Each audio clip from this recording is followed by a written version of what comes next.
Om Namo Bhagavate Vasudevaya. Om Namo Bhagavate Vasudevaya. Om Namo Bhagavate Vasudevaya. Om Namo Bhagavate Vasudevaya. Om Namo Bhagavate Vasudevaya. Om Namo Bhagavate Vasudevaya. Okay, so we're studying from Bhagavad Gita, chapter 18, entitled Conclusion, the Perfection of Renunciation. We're on text 12. And so 2 days ago, Ladini Shakti Prabhu, you gave class from 1810, and we were so inspired that yesterday we continued and we led class from 1811. So today we're on 1812. Yes, I appreciated that that focus. It's maybe a part of Bhagavad Gita that, relatively speaking, over the decades, I've given less attention to. So I'm appreciating the opportunity to dive into it. Okay, it's October 27th, 2024, text 12. Anishtam, Anishtam Ishtam, Tam Mishram, Ishram Cha, Cha Trividham, Idam Karmana, Mana Alam, Alam Bhavati, Pati Atyaginam, Yaginam Precha, Netya Na, Na Tu, Sannyasinam, Sinam Kvachit, Vachit Anishtam, Ishtam, Mishram Cha, Anishtam Ishtam Mishram Cha Trividham Karmanapalam, Vividam Karmana Palam Bhavatyaginam Pretya, Satya Tyaginam Pretya Natu Sannyasinam Kvachit, Natu Sanyasinam Kvachit Anishtam, Ishtam, Mishram Cha, Tamishtam Mishram Cha Vividham Karmanapalam, Vividam Karmana Palam Bhavatyaginam Pretya, Satya Tyaginam Pretya Natu Sannyasinam Kvachit, Natu Sanyasinam Kvachit Anishtam, Ishtam, Mishram Cha, Ishtam Ishtam Mishram Cha Vividham Karmanapalam, Vividam Karmana Palam Bhavatyaginam Pretya, Satya Tyaginam Pretya Natu Sannyasinam Kvachit. Natu Sanyasinam Kvachit Anishtam Ishtam Mishram Cha Anishtam, Ishtam, Mishram Cha, Vividam Karmana Palam Trividham Karmanapalam, Bhavatya Tyaginam Pretya Bhavatyaginam Pretya, Natu Sanyasinam Kvachit Natu Sannyasinam Kvachit. Okay, let's look at the word meanings. Anishtam, Anishtam leading to hell. leading to hell Ishtam, Ishtam leading to heaven. leading to heaven Mishram Cha, Ishram Cha or mixture. or mixture Trividham, Vidam 3 kinds. means Karmana, Karmana work. work Palam, Alam result. result Bhavati, Bhavati becomes. becomes Atyaginam, Yaginam of the renouncer. of the renouncer Precha, Etya after death. after death Natu, Ratu but not. but not Sannyasinam, Sanyasinam of the renounced order. the renounced order Kvachit, Watch it. at any time. Anytime. Translation. For one who has not renounced the threefold fruits of action, desirable, undesirable, and mixed, accrue after death. But those who are in the renounced order of life have no such results to suffer or enjoy. Purport by His Divine Grace A.C. Bhaktivedanta Swami Prabhupada. A person in Krishna consciousness or in the mode of goodness does not hate anyone or anything which troubles his body. He does work in the proper place and at the proper time without fearing the troublesome effects of his duty. Such a person situated in transcendence should be understood to be most intelligent and beyond all doubts in his activities. Om Anganitamirandasya Gananjana Shalakaya Chakshur Unmilitam Yena Tasmai Shri Gurave Namaha Shri Chaitanya Manobishtam Sapitam Yena Bhutale Svayamupakadamayam Dadati Svapadantikam Vandeham Shri Guru Shri Utapadakkamalam Shri Gurun Vaishnavamscha Shri Rupam Sagrajatam Saganaraganatam Vitam Tam Sajivam Sadvaitam Savadutam Parijana Sahitan Krishna Chaitanya Devam Shri Radha Krishna Padan Sagana Lalita Shri Vishakanvitamscha He Krishna Karuna Sindhu Dina Bandhu Jagat Pate Gopisha Gopika Kanta Radha Kanta Namostute Tapta Kanchana Gaurange Radhe Vrindavaneshwari Vishabhanu Sute Devi Pranamami Hari Priye Vanchakalpatu Yubhyascha Kripa Sindhu Vyevacha Patitanan Pavanebhyo Vaishnavebhyo Namo Namaha Jai Shri Krishna Chaitanya Prabhu Nityananda Shri Advaita Gadadara Shri Vasadi Gaura Bhaktivinoda Hare Krishna Krishna Krishna Hare Hare Hare Rama Rama Rama Hare Hare Nama Om Vishnu Padaya Krishna Prestaya Bhutale Srimate Bhaktivedanta Swami Niti Namine Namaste Saraswati Deve Gauravani Pacharine Nirvishesha Shunyavadi Paschatya Desha Tarine Bhagavad Gita chapter 18 text 12 Anishtamishtamishram cha Trividam Karmana Palam Bhavatyatya Ginam Pretya Natu Sanyasinam Kvachit, for one who is not renounced the threefold fruits of action, desirable, undesirable, and mixed, accrue after death. But those who are in the renounced order of life have no such results to suffer or enjoy. Hare Krishna. Okay, thanks for being with us to hear and discuss Bhagavad Gita. So a few things we notice. Translation, short yet full, deep, potent, powerful purport.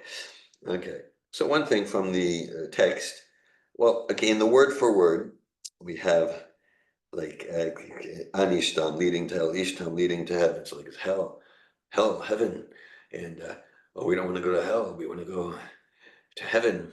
So here, the kind of the theme of Krishna's expression here is kind of like for one truly on a spiritual path, transcendental to material goodness, and interestingly, at the beginning of the purport, Prabhupada, it's kind of unusual, but Prabhupada equates Krishna consciousness with goodness.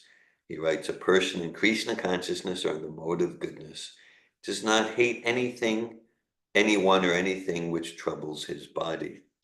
And that references both the gross and subtle body, external body, and as well as the subtle body, mind, intelligence, and false ego. So in the 6th canto of Srimad Bhagavatam, we're studying here Bhagavad Gita chapter 18 text 12. In the 6th canto of Srimad Bhagavatam, Lord Shiva speaks to his consort Parvati, and he says, Narayana Parasarve Nat Kashtana Bibyati Svargabhavarga Narakesh Vapitulyarta Darshina. He says, he's referring to this amazing devotee named Maharaj Chitraketu, who Parvati just cursed to like have some hellish existence. And Chitraketu, he's like, yes, mother, thank you for the curse. And like that. Kind of, so a devotee can be in heaven, hell, and devotee just like, yes, as long as I get to serve, as long as I get to serve Krishna, that's the happiness. And so we can think of heaven and hell. There's heavenly planets, there's hellish planets. We can think in terms of a geography, and the geography is true. Vedic geography, cosmography, cosmology is described extensively, a little bit in Bhagavad Gita, extensively in Srimad Bhagavatam. So there are hellish planets, heavenly planets. But we say, well, I don't know if I believe that, whatever. But we, we've all in our few dozen decades here in this body on this planet, we've all experienced heavenly pleasures and heavenly experiences, and we've all experienced hellish existence and hellish pains and suffering in both to the gross body and to the subtle body. Maybe some of us relatively more, maybe some of us relatively less. But so that's the principle. It's not just theoretical. So the devotional heart, the devotional mentality is not invested. Let me try to increase the happiness and pleasures of the gross and subtle material body. And let me try to decrease the unpleasantness. That's not the devotee. It's not that. So the devotee doesn't care about happiness. Well, the devotee is committed to real happiness. I mean, yes, celebration. We want the real fun where the devotee is committed to where the party never stops. Yes. So, and that's the happiness of the soul. That's the happiness of the soul. And that comes through self-realization and engaging in bhakti, devotional service to Krishna. Savai pumsam paro dharmo yato bhaktirat mokshaje ahetukya pratyata yayatma suprasidati. That the supreme dharma, the supreme dharma for all humanity is that which leads one to deeper inspiration to engage in bhakti, and such bhakti, devotional service to Krishna, that's to God, that cannot be interfered with. It can't be interrupted, can't be impeded by material happiness or distress by material.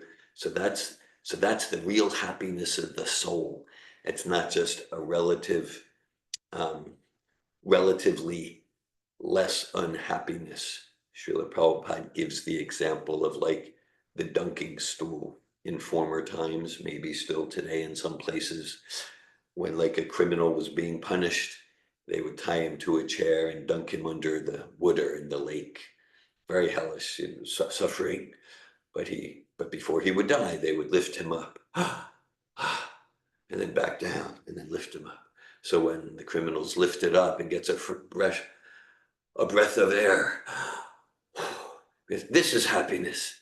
This is happiness. It's not happiness. It's just relief of hellish condition. It's relief of misery. It's not happiness. So similarly, we can be in our, oh, I'm suffering so much, my life's so terrible, this or that, and this one did that, and I got my physical and my finances, and life's not, oh, but look at my neighbor. She's suffering worse than me. Huh, that's pretty good. Huh, I guess I'm happy. Okay, so again, that's not the positive bliss of the soul. It's just comparative, relative, or just like, yeah, I got this gone, but I'm suffering less than yesterday and last year. This is happiness. Okay, and materially, there is relative happiness, and like like if to the extent that we are in sattvic habits, it's relative happiness. But Lord Chaitanya says, Dvaita Bhadra Bhajagana Sabo Manudharm. He says the material conception of happiness and unhappiness, good and bad, He says it's all a mistake. It's all illusion. It's all just a mental platform, a relative like that. So the devotee goes for the positive happiness of the soul. And in that endeavor, that's devotional life, in that endeavor, then sometimes on the bodily platform, whether it's mind, ego, the weather, the food, and sometimes there's relative happiness or distress. So quintessential verses of Bhagavad Gita, Krishna says in the second chapter, Matra sparshas tu kanteya shitoshna sukadukada agamapaino nityas tams titikshas svabharata. The non-permanent appearance of happiness and distress and their disappearance in due course, they arise from sense perception. One should tolerate them without being disturbed, meaning like to go to give our enthusiastic endeavor for the happiness of the soul, and to not be distracted by the material happiness and distress which will naturally come, to continue with enthusiasm in our path of self-realization and bhakti yoga, Krishna consciousness. That's intelligence. Just like, well, yesterday in our discussion, we gave some hospital analogies and some prison analogies. And so prison, just like, okay, so if one's in prison, because Prabhupada in the purport talks about intelligence. So intelligence, it's an element of the subtle body, just like elements of the, let's say, gross material elements: earth, water, fire, air, ether, bhumirapo, nalo, vayu, kamana, buddha, evacha, ahankara, tiyame, bina, prakriti, astata. Earth, water, fire, air, ether, gross elements; subtle material elements, mind, intelligence, false ego. An analogy, like there's the hardware, earth, water, fire, air, ether, and then there's the software. We're not the hardware, we're not the software, we're the operator of the computer. So intelligence is an element of the subtle material body. And there's one intelligence, and the intelligence expresses itself through different domains. We might say someone has musical intelligence, someone has mathematical intelligence, someone has emotional intelligence. So it's one element. It's not like there's a different substance for musical intelligence and another substance for mathematical intelligence. Is one element and expresses itself through different domains, and that's why each of us has different areas of relative strengths and shortcomings and things like that. Okay, but there's one element called intelligence. All right, so if we're in the prison, then we can use our intelligence to, while I'm in this prison, I figured out how to make connections to get 3 extra cigarettes per day, okay? Or I've used my intelligence how to get an extra 15 minutes in the yard so I can be outdoors for an extra 15 minutes. Okay, so we can say that's a type of intelligence, but really, it's not really very intelligent. It's not really particularly intelligent. Real intelligence is kind of like, how do I get out of this prison? Yeah, how can I behave in such a way that I can reclaim my freedom? Actually, yesterday after program, we had Prashad, and Bhakti Devin was here along with Kathleen and Rukmini and Savya and Raktak. We had a very nice sangha. And anyhow, Bhakti Devin reminded me of one of my prison stories that relates to tennis. Some of you are familiar with it, perhaps some not. But this was in the early 1990s. In the early 1990s, the director of the prison ministry preaching was Chandrasekhar Prabhu, and he took me to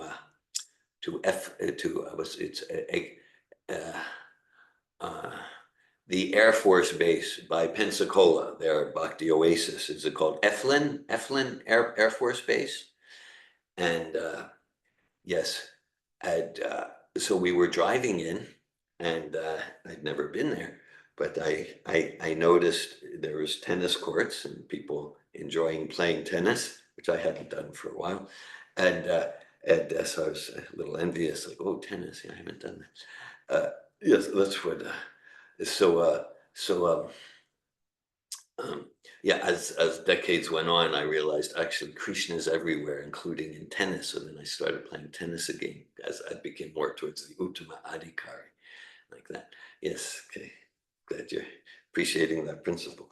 And so, but then, so I assumed it was like the military administrators had and the generals in the army that were playing tennis, but as we got into it was actually the prisoners playing tennis, and they had a volleyball court and things like that. And so it was a minimum security prison with white collar crime. We had a very nice bhakti yoga programs with like 20 prisoners. One of the prisoners was like a sadhaka bhakta, and he arranged it through Chandrasekhar. Chandrasekhar brought me, and we had kirtan Bhagavad Gita like that. But so the prisoners were like, yes, next week we have a state senator coming in, because the state senator took some bribe, and they were in the bhakti yoga program. There were bank managers, did white collar type, like not non-violent crime. So and yeah, there was tennis courts, volleyball courts. There was no barbed wire. There's no barbed wire. But let's say if they say, yeah, I wanna spend a weekend and go visit my family over here. I want to take a few weeks in Hawaii. No, they couldn't do that, because if they walk over a particular line, then they go to the maximum security prison. So, okay, first class prison, maximum security.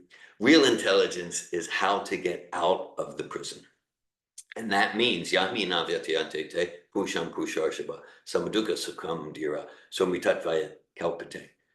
Krishna says, the one who is steadiest in material happiness and distress and is not disturbed by either is eligible for that place beyond heaven, that place that's ever increasing. Shudyad yasmad brahma sakyam tvanantam, ever increasing spiritual bliss. So yesterday in the class and discussion, I did some personal sharing, because the verse and purport remind me of some things that were happening for me. So today is definitely there. Okay, I'll read that first sentence of the purport again. A person in Krishna consciousness or in the mode of goodness does not hate anyone or anything which troubles his body.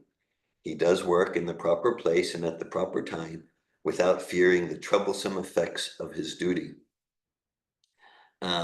So then, such a person situated in transcendence should be understood to be most intelligent. This is spiritual intelligence, and beyond, which is, let's call it, the highest form of intelligence, and that is beyond all doubts in his activities. So troubles his body. So yeah, so I shared yesterday, I have a situation going on. Actually, somehow or other, throughout my life, or let's say at least my bhakti yoga career, going back 40 years or so, somehow practically, or at least many, if not practically all of my services, my endeavors to serve Srila Prabhupada and his movement, they would result in getting appreciation, and also getting a lot of criticism and like that. So that's, whether it was going into the Arab villages to distribute Prabhupada's books, or my writings on Srila Prabhupada's full availability as the current link, or the Child Protection Office services, or even when I went to the university and I did the Mahamantra studies, there was a lot of disapproval from certain sectors, whatever. Okay. And when I went to yeah, and it's so, but then in recent times, and maybe intensifying the past 6 weeks or so, there's a particular service related to Srila Prabhupada's disappearance time, some of you are familiar with. and I'll say we, but we're speaking we, and we're getting a lot of appreciation, and the many well-wishers of Srila Prabhupada are like really very, very inspired, and that's very encouraging. And then even more intensely than in previous decades and in previous services, also we're getting a lot of vilification, and people saying really nasty things. Even like I've heard recordings actually, even in Shastra classes, the main point of the Shastra class is like mentioning me and some others on the team by name, and how our hearts are full of hatred and like that. Okay, so this is happening too. And so so these verses speak to me. And so these things are, so let's talk about the subtle body, the mind, intelligence, and the false ego. So these things are very pleasurable, the appreciation to the subtle body, and very troubling and disturbing. How can they say that about me? They never even talk to me personally, etc., etc. Okay, and so then this is it. Like, oh, okay, right. That yeah. So to not go to hatred or resentment or such things there, notice it, not identify with it, not go to, oh yes, this is pleasant, people, I am so special. Because like I mean, it's always been there for me and everyone here, and it's part of material life, but it's kind of intensified the past 6 weeks, and on both extremes, like to just kind of notice it and realize there's no mistake in the universe. No mistake in the universe, and there's, on the mental platform, ego platform, physical, there's going to be pleasures and pains, there's going to be heaven, there's going to be hell, and so I'm experiencing all of it, and then the opportunity, the challenge, and I have experienced it challenging, is to continue with joyful enthusiasm to do my service for Srila Prabhupada. Yesterday morning, some of you were here yesterday morning. Yesterday morning, I woke up because just on Friday night, I got some indicator that were just like really like piercing arrows, sorts of things. I was like that. And then just like we had Mangalarti, and then during japa, during japa period, as I said, not that I was chanting particularly attentively, but during japa period, then I just got realization that this is Bhagavad Gita applied to my life, and I really, I got connected with inspiration, enthusiasm, and even the harsh, nasty criticisms. Like I was really like, okay, yeah, let's do the service, and like that. So I experienced some transformation during japa, and completely related to this section of Bhagavad Gita. And so, he does work in the proper place and at the proper time without fearing the troublesome effects of his duty. Okay, so so the key is, as Krishna is saying in the verse, but those who are in the renounced order of life have no such results to suffer or enjoy. So Krishna is speaking here and Krishna does that a lot in Bhagavad Gita, like the first text of chapter 6. It's about sannyasi. So I'm just going to read chapter 6, text 1. Krishna says, the Blessed Lord said, one who is unattached to the fruits of his work and who works as he is obligated is in the renounced order of life. And he is the true mystic, not he who lights no fire and performs no work. Text 2, what is called renunciation is the same as yoga, or linking oneself with the Supreme. For no one can become a yogi unless he renounces the desire for sense gratification. So, Krishna is talking about essential sannyasi, not like the formal order. like there's a formal or a formal initiation of renunciation. So that's not what Krishna is referring to here. I mean, the formal appearance, that's hopefully connected with the essence, but Krishna is talking about the essence, and the essence can be displayed in the life of a child, can be displayed in the life of someone any age or any gender or any occupation. Okay, so yeah, so Krishna is talking about the essence of the renounced order of life.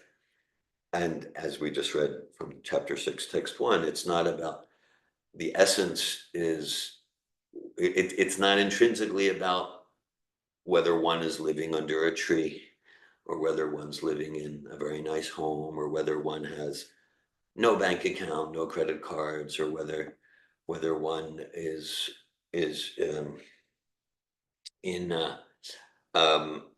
they got bank accounts in their name and cars in their name, and whether one is in obscurity or whether one has fame. It's not intrinsically connected with that. It's not intrinsically connected. And it is essentially, the real renounced order is about renouncing the enjoying spirit, renouncing the enjoying spirit. That's the key. Yesterday we gave the example of the wallet, okay, or right, was it yesterday or 2 days ago, whatever. And so partial renunciation is, this is not my wallet with the cash and the credit cards. So that's partial renunciation rather than, I found the wallet on the street, I'm going to. But complete renunciation is, yeah, it's not for me to enjoy. Let me return this cash and the credit cards to its actual owner. It's for him or her to enjoy. So let me use everything, including this body, this mind, in Krishna's service. And so Prabhupada gives the example of like if someone's a bank teller. If someone's a bank teller, then the bank teller might maybe they're handling millions of dollars in one day. Certainly in the course of a week or a year, they're handling millions of dollars. And they're doing a service for the community, for the bank, for the proprietor. They're doing a service. They're not taking 1 cent for themselves. And they're completely taken care of. Ishavasya midam sarvam yakinchar jagat yam jagat tinatat tinam punjitam magrita kastya svidanam. They're taking, whenever they get their salary, and they're taken care of, but they're not taking 1 cent for themselves of the money they handle. So similarly, we might have so much criticism and praise and maybe the money and opportunity and intelligence, and we might have so many energies passing through us, and we don't take even 1 cent for our own enjoyment. We're simply attached to the service, and then learning the art and science of how to direct that service propensity to Krishna. Then that's what it means to cultivate untouchable, unstoppable, ever-increasing spiritual happiness. That whatever energies, whatever opportunities come our way, we whether it's praise or criticism or whatever, like the home we live in or whatever it is, the occupation, use it in Krishna service, not for our enjoyment.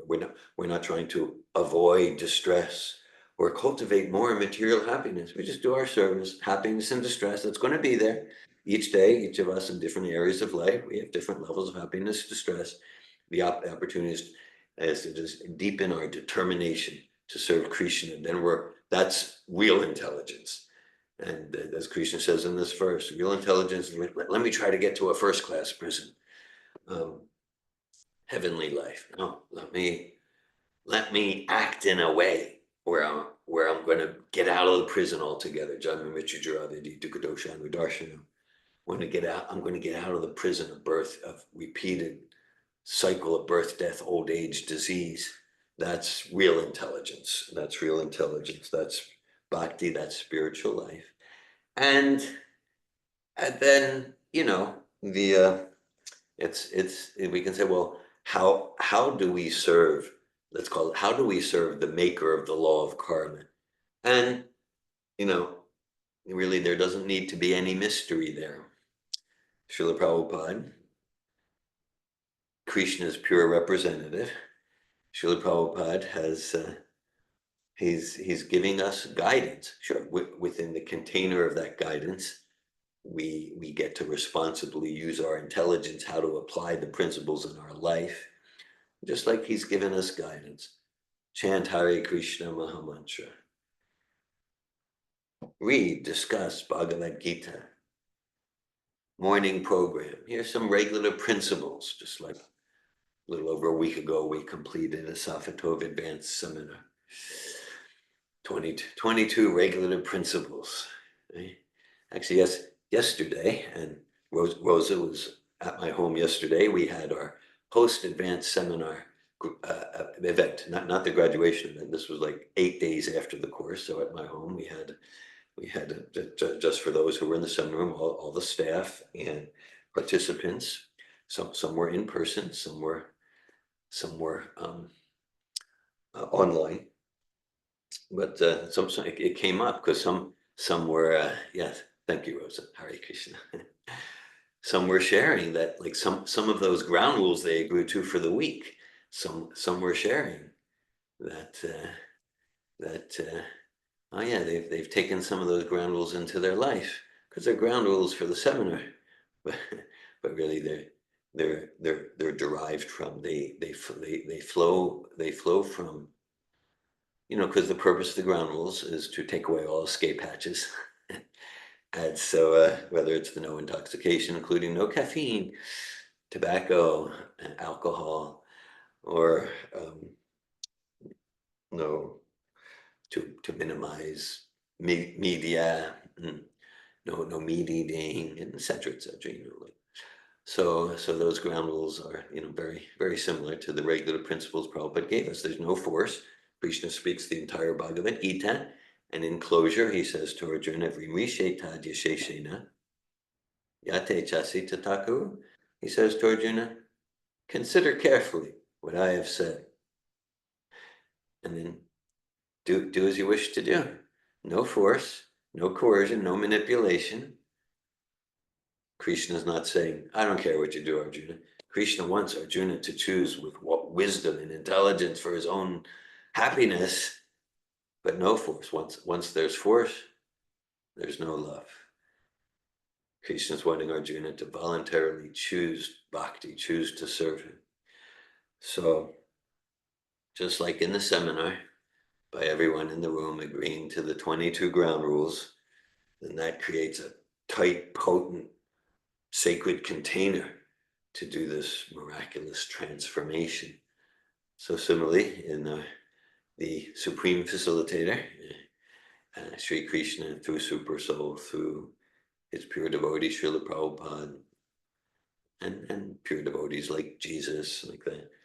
He's like, here's some ground rules. You don't have to follow them. At the same time, he's saying, like, yeah, if you really want to advance in this path, to realize I'm not the body, to become free from anxiety, get out of the prison altogether, develop love for God, achieve the intrinsic bliss. Later today, I'll be conducting a Safitov group coaching from 1 to 2:30 p.m. Eastern time, and we've titled it Searching for What is Searching. That's based on the quote I've heard attributed to St. Francis. Right? We're searching in doing and having for the bliss and the empowerment and the love and the peace and the fulfillment that's intrinsic to the soul, that's alive to itself in Bhakti Yoga. So Krishna is saying, Prabhupada's saying, there's no force. Same time, if you really want to progress on this path, here's some ground rules to commit to accelerate your process. Some do nots, and like if I truly want to cultivate a peaceful internal environment amidst the sound and fury that signifies nothing of material life. I want to create a peaceful internal environment to really realize the nuances and subtleties of what's going to be helpful for spiritual life. It's not going to help in my relationship with eating if I'm eating the result of gross violence, eating meat, dead carcass, rotting carcass. It's just not going to help that environment, apart from ethics, ecology, environment. But if I really want that internal environment, so similarly, like the whole material life means I'm already bewildered and embarrassed by layers and layers of illusion and delusion. I'm just spun around. I'm clueless. That's what material life means. And I want that illusion so I can I can pretend not to know I'm a servant of Krishna. So if I really want to pierce through the layers of illusion and delusion, it's probably not going to help to smoke this or this drug or that drug. Let me just add more intoxication to my already embarrassing state of confusion. So Krishna and Prabhupada, they're saying, like, yeah, so avoid all forms of intoxication if you really want to accelerate your progress here. And then again, a main do, like maximize, like if we really want to progress, maximize chanting the names of God, particularly Hare Krishna, Krishna Krishna, Hare Hare, Hare Rama, Rama Rama, Hare Hare. So this is Bhagavad Gita, chapter 18, text 12. Anishtam ishtam ishram cha trividham karmana palam bhavatyatya ginam pretya natu sanyasinam kvachit. For one who is not renounced, the threefold fruits of action, desirable, undesirable, and mixed, accrue after death.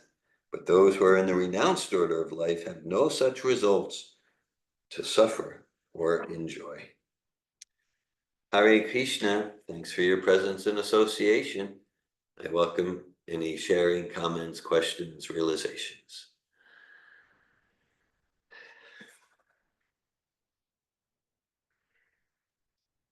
Hare Krishna. Hare Krishna. Thank you very much for your class and personal sharing. I've always been inspired by your ability to take the criticism. It seems that Krishna is always preparing some new stretch for you in that field. So yes, I took the opportunity to look at my relationship with criticism. Yeah. On one hand, my life is really driven by avoid criticism, unless it's points that I'm 100% clear about.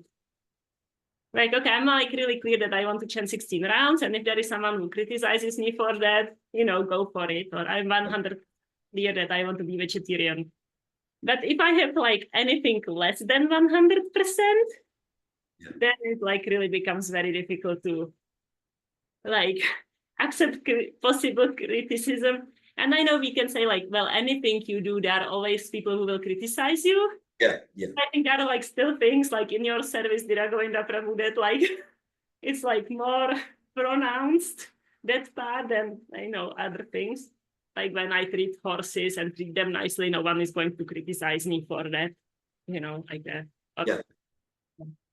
So I have a situation I actually would like to have some philosophical principles on. So I have old horse, and he's dying. That's clear. And it might take a few more months or, year or two, probably not more than that. It can take one day. But so we have kind of a law here that if the animal is too old and suffering, that has to be euthanized. Okay. There's it's a national law there. Okay. It's okay. I think it's arguable, but it's let's say if the animal is really suffering a lot, I don't know, there would be an injury and all the intestines are out, then it would be basically illegal to not euthanizing. And then there is like all sorts of like gradation that can be discussed. And so it's like one thing that as I was like embracing this Krishna conscious philosophy, I feel like I learned, we shouldn't euthanize the animal. Okay. The Shah Prabhupada says it somewhere directly, at least I'm not aware of it, but I got that feel. But Okay. now, like the main counter argument that I have in my mind is, well, but if the horse was in the wild, like a free wild horse, Yeah. he would either die of starvation because he doesn't have a good food anymore, and I feed him like whatever, or he would be killed by predators. So Yeah. he would have to go through like the end old age stages Yeah. like that. So, and then because I'm not clear, then I'm like, no, like right now I feel like, okay, I will do where I will be the least criticized. Okay. Okay. So, and I would like to have like some more clarity on the principles about this. Okay. And thanks for sharing. And what I'm hearing, if you're 100% clear on something, others can criticize, and that doesn't need to be your problem. Like you're going to chant at least 16 rounds per day, and maybe many of us who like made this commitment to chant 16 rounds per day, maybe from friends or family members. I know I got kidnapped, and so even anyhow, The way how you get criticized is always like something. it's pretty extreme for me somehow, but like somehow my karma, whatever it is. Okay, so yeah, but then you're like, okay, that doesn't need to be your problem, and that's it. So they have their process, and you're very clear on your purpose, your service. You're going to chant 16 rounds. You're gonna not eat meat. Others can criticize, And whatever. follow ground rules from the advanced course. Except that I wear watch. What's that? I didn't get that one. I'm saying except wearing watch to follow the ground rule. Got it. Yeah, and then what I'm hearing that if you're doing something and you're not completely sure, then if you hear criticism, then you get shaky. Then you get shaky. It's Like, not even shaky. I'm like, I go with the crowd sort of thing. okay, yeah, all right. So I'm hearing that others in your circle, and you're in this veterinarian, horse rider, horse trainer circle, and animal circle, and so it's like others have already expressed their opinion. Oh, you should euthanize. You should put to sleep the horse. That would be the merciful thing to do. You've already heard that. Yeah, but it's not like right now it's not like that severe. Like if I choose not to, I will not be like harshly criticized. I already get the recommendation to do that, but Okay. it's not like if you don't, then you are like really torturing the animal. And then I get like all over the internet is like this, person is like so cruel and all that. Okay. Right. So it's an interesting discussion because we say like Srila Prabhupada gives the guidelines and give the guidelines, and then we get to use our intelligence, and we discussed this on Friday in the area of charity and things like that. So here, yeah, it's an intriguing discussion. One thing that comes to me, maybe I'm arguing from this side. There's the whole pastime of Narada Muni and Mrigari, and in one sense, Narada Muni, he's saying, "Oh, put the animals out of their misery." Like that. And of course, it's different because Mrigari is the one who was torturing the animals in the first. So it's different, but I'm just putting it out there. It could be, it would be an interesting research whether Prabhupada ever directly made comments about putting animals to sleep, euthanasia. Um, um, so I'm just, I support what you're doing, but I'm not saying like it's clearly like that's the only way. It's an interesting discussion because, okay, there could be the argument like, okay, this horse, your dear friend for many years of your life, is definitely in the latter stages of old age and disease and lost the faculties of the senses. Death is approaching. So it can say, well, here's the thing. Let's say if you do euthanasia and you just, it's all in and it's like chanting Hare Krishna, like that. So would the acharyas disagree with that? Because let's say, at some point, maybe when, nighttime sleeping, the horse will depart, the soul will depart with not as intensified immersion in Krishna consciousness in the names of God as maybe if you design a whole thing. So I'm not saying you should do euthanasia, but I'm just helping you to be even more confused and conflicted. I think you are doing well.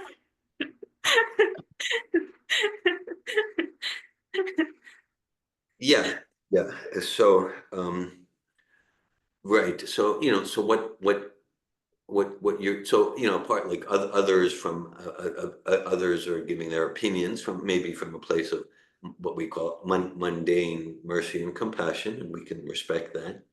And what you're doing sounds definitely aligned with principles of sattva and Vaishnava goodness. Same time, you brought in a conversation, so we're giving different devil's advocate kind of arguments. Hare Krishna. Hare Krishna. Well, I actually really appreciate the few examples that you gave with Ravi the Hunter, and also like arranging the circumstance in such a way that there is kirtan and like that. So it helps me like understand more like why I am like confused, Sure. or because I was feeling like that I want to do it for approval, but I Okay. know that I was clear that wouldn't like play a Yeah. big, I would feel uncomfortable and all that, as you do maybe, but not like it wouldn't get in the way of a clear decision.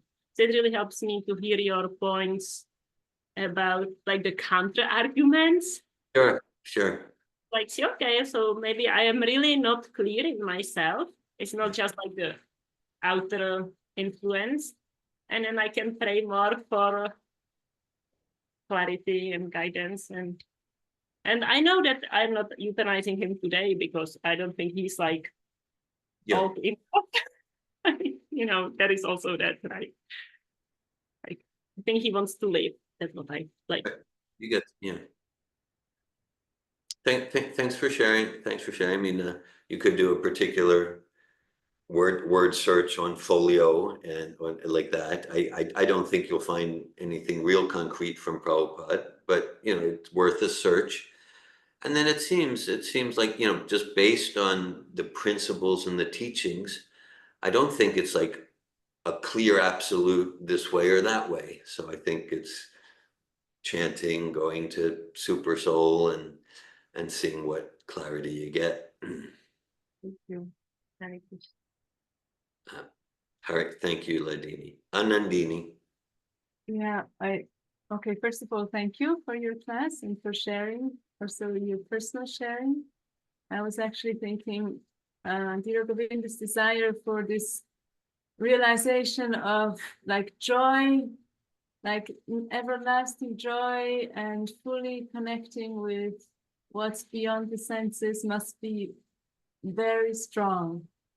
That Krishna gives you all these like good learning fields, so you know, and then like next level, maybe sometimes jumping levels. Yeah. Krishna must really specially love me. I didn't say that. Okay, that was just my interpretation. Or like true realization of the joy of the spirit must be very strong. Hare Krishna.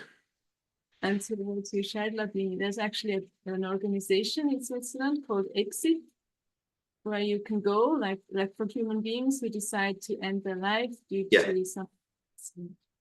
And then I had a coaching client who's a priest, and like there was a lady came, like a devotee lady came to Switzerland to do this, like commit suicide, like help suicide, but Yeah. and Assisted, assisted. assisted suicide, yeah. So, and she wanted someone, you know, from the community to be with her. Hmm. And no one wanted to go because they said it's unethical, like you don't do that, you don't end your life. And so this priest, he went, he said, like it's better to be with her and chant the holy names of God Yeah. than to like deeply suffer and be in some kind of hospital where there's no one who can chant the holy name for her. So I thought to share that too as a perspective. Thanks for sharing that. So if I'm understanding it correctly, Anandini, so this a bhakti yoga practitioner lady who had some terminal diagnosis. She went to this place in Switzerland for the assisted suicide, like that, and because no one from the bhakti community wanted to support her in that, this Christian priest who was your client, he was there to support her in that. Almost, he's not a Christian priest. He's also part of the Bhakti community. I see. Okay, Fire Yaki hasn't. got it. But he's an ordained priest, and he chants Hare Krishna. So he's with her, supporting her to fulfill her desires, to be really absorbed in chanting Hare Krishna when she leaves her body. And from a medical point of view, they're doing the assisted suicide. Thanks for sharing. Yeah, that's because, you know, there's kind of a lot about suicide in Prabhupada's books and letters and conversations. And so, you know, a counter argument there can be like, well, whether it's in a human form or animal form, if we try to, if we or they, whatever, try to prematurely end, then they've not completed their karma.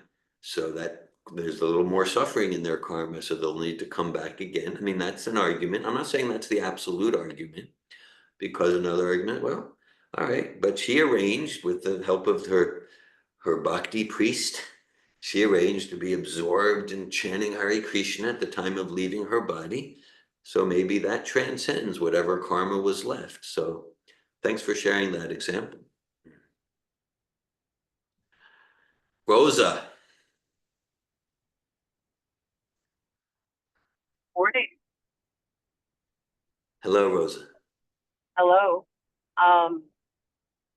David's aware because I was sharing yesterday that I am attempting to make it to a conference, and it's been an ordeal where it's an investment, and then I have to do like a process to prepare my home, to prepare all the responsibilities that I take on in life to be okay while I go away to do this thing.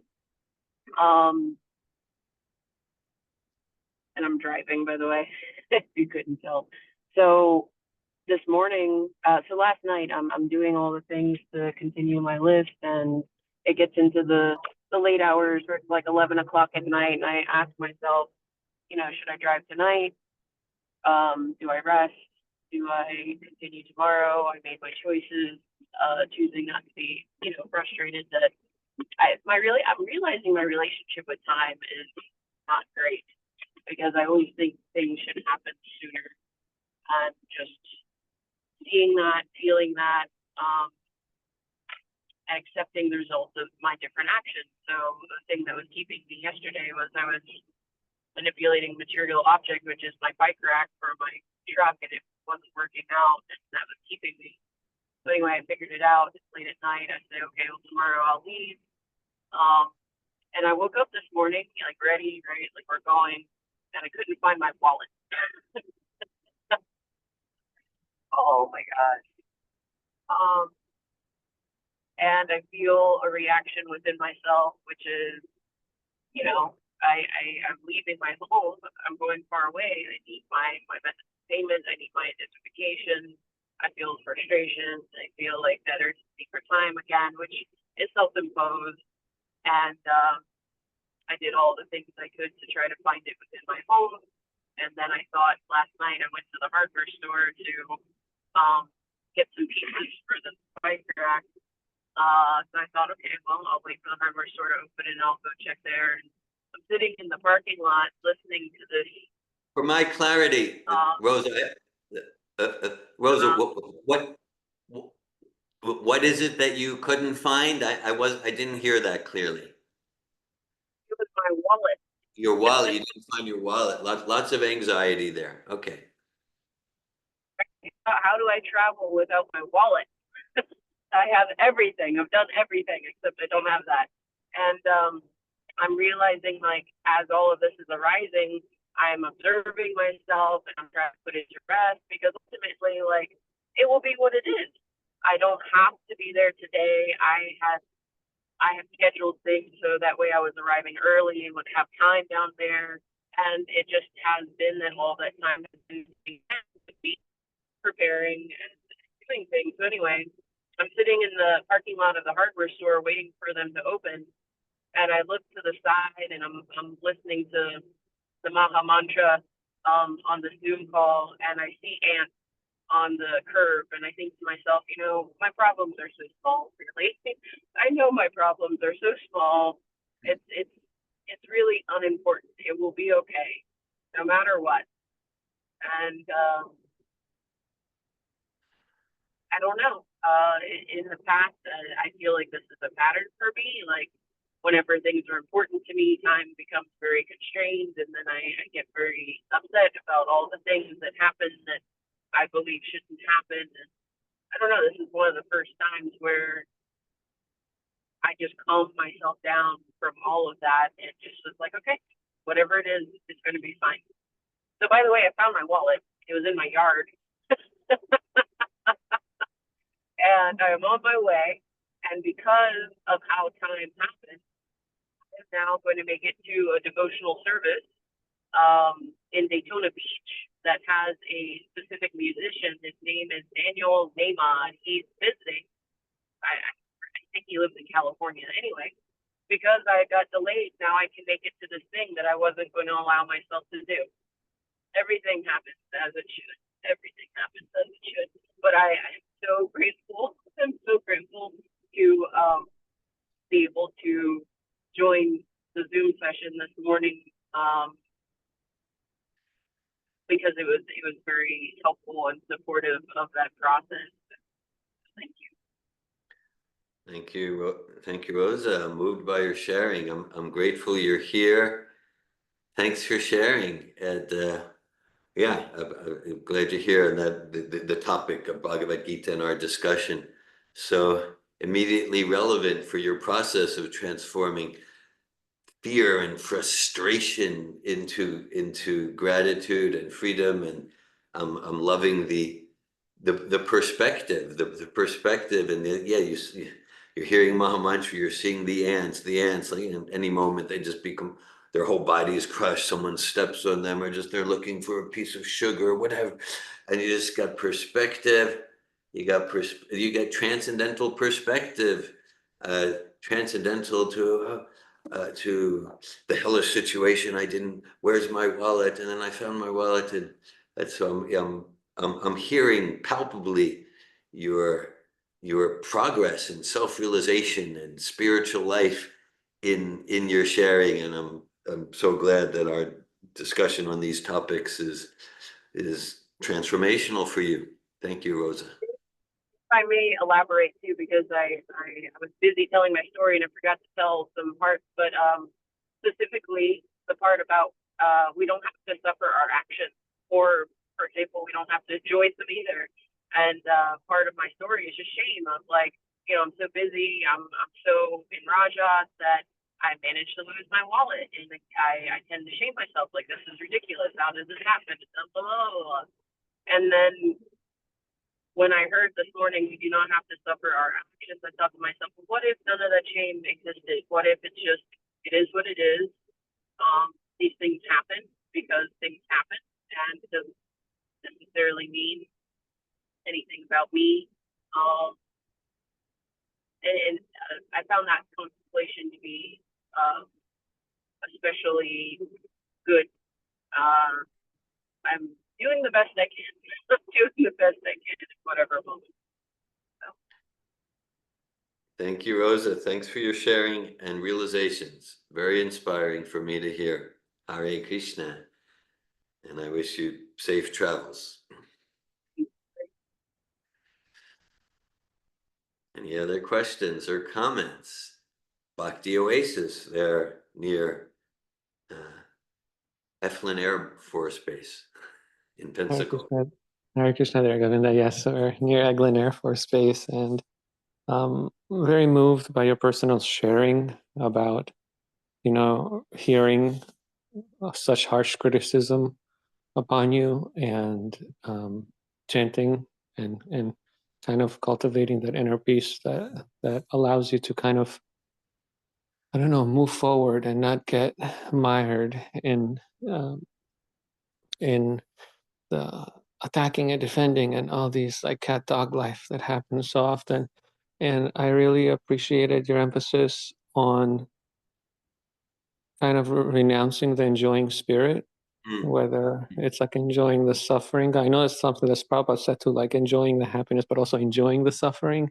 Yeah. I feel like I like that, enjoying suffering. I can definitely relate with that. And something that Danielle's also said to me recently that's helped is something we've always discussed in our Sattva Bhakti Sangha, is the idea of resentment or anger when someone cultivates, being like kind of drinking poison and hoping the other person dies. Yeah, yeah.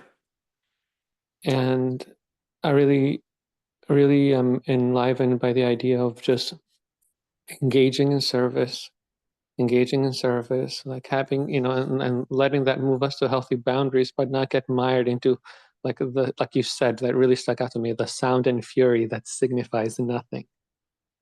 Like that was very powerful for me, because I'm experiencing some, disturbances from others, and in hearing your class, I'm reminded of Srila Prabhupada's analogy that, engaging in this process, engaging in this, like making that leap of faith that, okay, I'm going to chant my rounds. I'm going to connect it to the holy name.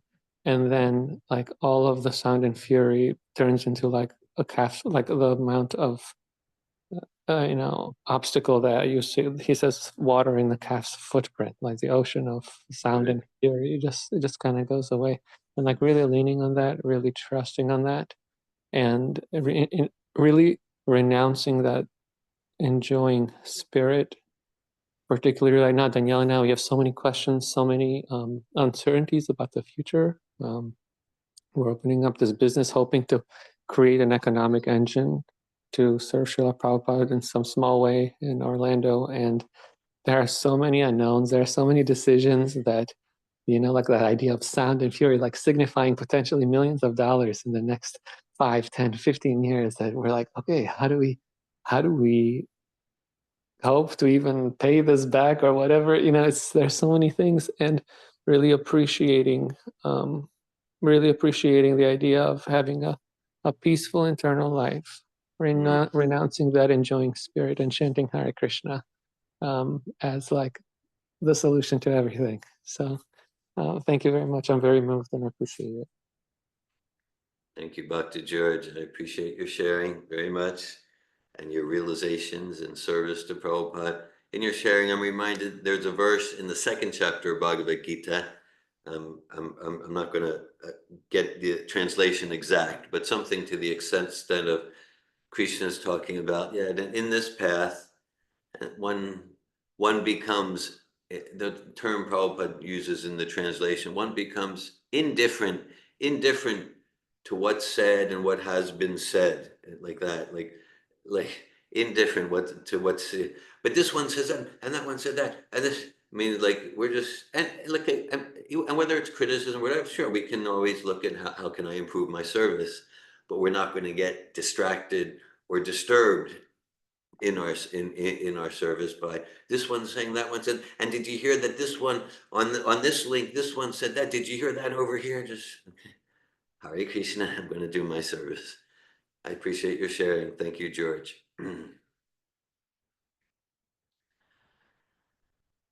Hare Krishna. Thank you all for your inspiring presence and association. Bhagavad Gita ki jai. Jai. Srila Prabhupada ki jai. Jai. Hare Krishna. Hare Krishna.